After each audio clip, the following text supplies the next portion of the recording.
បាទសូមជម្រាបសួរពុកម៉ែបងប្អូនយើងទាំងអស់គ្នាបាទថ្ងៃនេះគឺយើងមកដាក់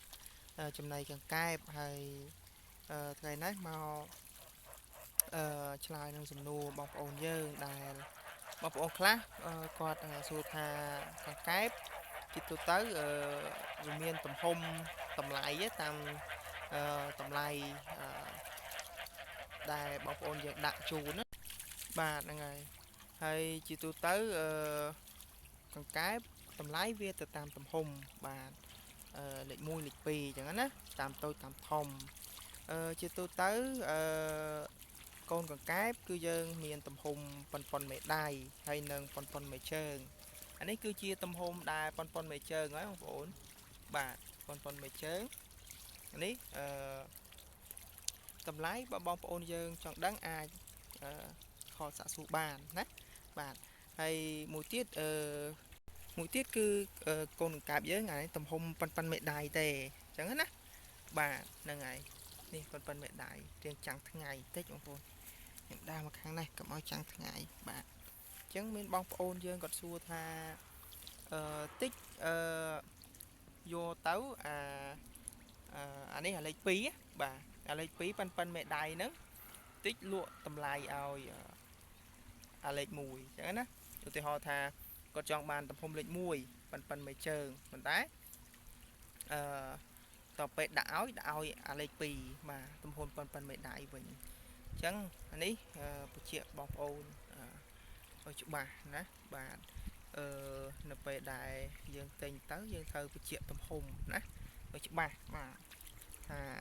ទំហំប៉ុណ្ណាបាទបើខាងខ្ញុំបើខ្ញុំប្រាប់ថាទំហំប៉ុនមេដៃគឺខ្ញុំដាក់ទៅប៉ុនមេដៃហើយប៉ុនមេដៃគឺវាស៊ីទំហំ3លីបាទហើយមិញហ្នឹងទំហំស៊ី4លីអានេះតូចហើយខាងនេះទំហំស៊ី4លីទំហំប៉ុនមេជើងបាទប៉ុនមេជើងគឺស៊ី4លីណាបាទនេះຂະຫນາດលេខ1បាទនេះលេខ1បាទហើយខាងនេះຂະຫນາດលេខ2ទំហំប៉ុនមេដៃបាទហ្នឹងហើយអញ្ចឹងបើសិនឧទាហរណ៍ថាបងប្អូនចង់បានຂະຫນາດលេខ1បាទចង់បានຂະຫນາດលេខ1ប៉ុន្តែសាប់ទៅដល់កែបប៉ុនមេដៃបាទប៉ុនមេដៃបាទប៉ុនមេដៃប៉ុននេះបាទអញ្ចឹងបើសិនជាទៅអញ្ចឹងគឺខ្ញុំដូរវិញណាបាទខ្ញុំដូរវិញបាទអត់បញ្ហាទេបាទអាចខលមកសាកសួរបានបាទនេះបងប្អូនខ្លាចតែវាឡូតណាបាទនេះវារៀងប៉ុនមេដៃហ្នឹងបាទតែនេះខ្ញុំថតដៃខ្ញុំទៅវារៀងបាទនេះថតឆ្ងាយទៅបានដឹងថាវារៀងប៉ុនតែមេដៃហ្នឹងណាបាទប៉ុនមេដៃហ្នឹងຂະຫນາດលេខ2ណាបាទមិនមែនថាបងប្អូនខលមកឬក៏តាក់តងមកមកយ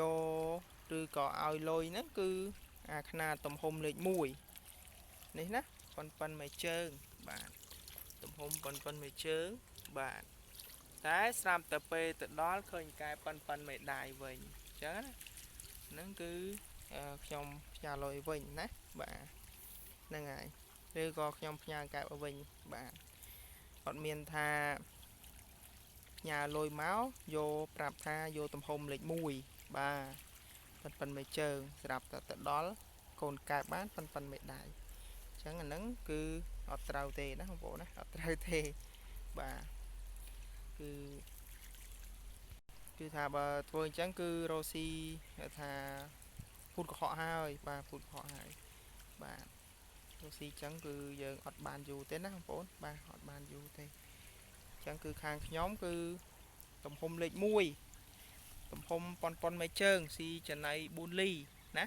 បាទស៊ីចំណៃ4លីបានបាទបើសិនជាបងប្អូនយកទៅកែបស៊ីចំណៃ4លីអត់បានអាហ្នឹងយើងអាចតវ៉ាបានណាបាទ